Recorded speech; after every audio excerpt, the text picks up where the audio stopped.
When everything in your life feels like it's falling apart, it's easy to assume something must be going wrong. Like, this is the point where we scramble, where we panic, where we assume that we failed somehow.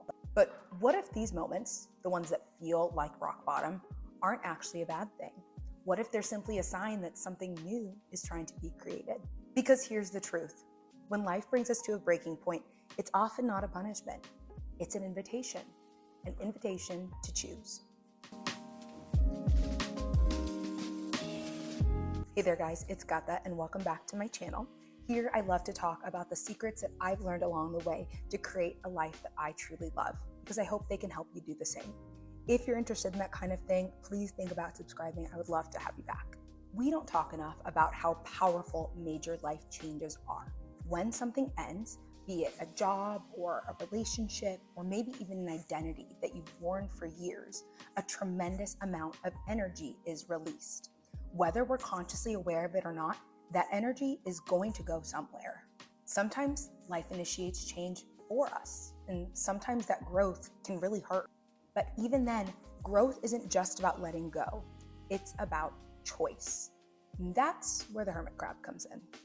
I grew up near the beach, and one creature I've always found oddly endearing is the hermit crab. Hermit crabs are fascinating creatures, and one of the things that I've always found so interesting about them is that their shells are actually separate from their bodies, which means at some point, hermit crabs' bodies outgrow the shells that protect them. At some point, that same shell that was once their comfortable, protected home starts to feel cramped, uncomfortable, restricting, and limiting.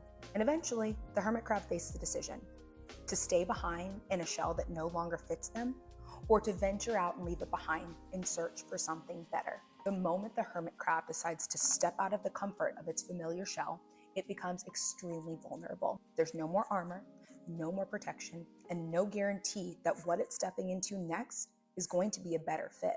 There's no going back. That moment, that space in between shells, is the most dangerous and the most transformative, because that's the moment where a better life becomes a choice. And honestly, we're not that different from hermit crabs. When we go through major life changes, that discomfort that we feel isn't failure. It isn't random, and it's not weakness. It's misalignment. You've grown, but some part of your life hasn't caught up yet. And that leaves you at a crossroads. Do I stay with what's familiar, even if it no longer fits? Or do I step into uncertainty in search of something that does? That's why transformation is so uncomfortable, because familiarity feels safe, even when it's painful. Now, here's the part that we really need to talk about. Not every new shell is a better shell. When a hermit crab feels exposed, there can be a pressure to act quickly, to find any shell, and to return to the feeling of security and safety as quickly as possible.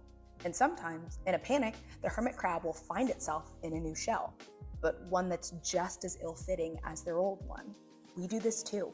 When discomfort becomes overwhelming, we're quick to grab onto the first thing that promises a hint of relief, a relationship that fills the silence, overworking to avoid grief, numbing ourselves to the world instead of sitting with the changes that we're experiencing.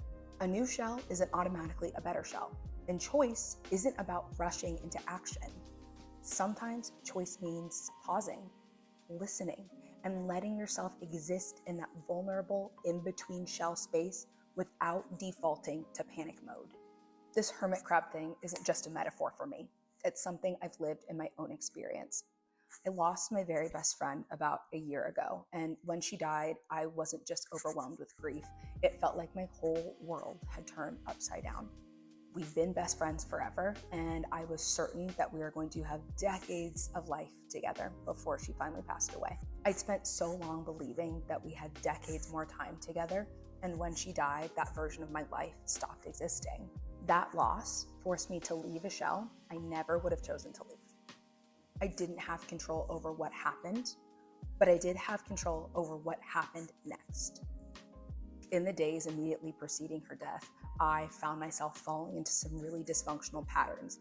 I was drinking way too much. I was isolating myself from friends and family, and generally losing touch with my inner being. I'm grateful I was able to recognize those patterns within myself quickly enough, because it caused me to pause and reevaluate how I was dealing with my grief. This pause gave me enough time to stop and turn inward. I decided that instead of focusing on dysfunctional behaviors, that I wanted to turn my attention to more productive things. When I started noticing myself falling into these dysfunctional patterns, it really snapped me back to attention and caused me to pause and turn inward to focus on healing, to focus on the version of myself that I was going to become within these new circumstances of my life, focusing on choosing the next steps with intention instead of out of pain. I cannot stress enough how much I hated the circumstances of my life during that season. However, I slowly learned that I was still able to create a life that I loved within the confines of those circumstances. And that's truly the power of intention. Look, the bottom line is that major life shifts are going to change you, whether you mean for them to or not.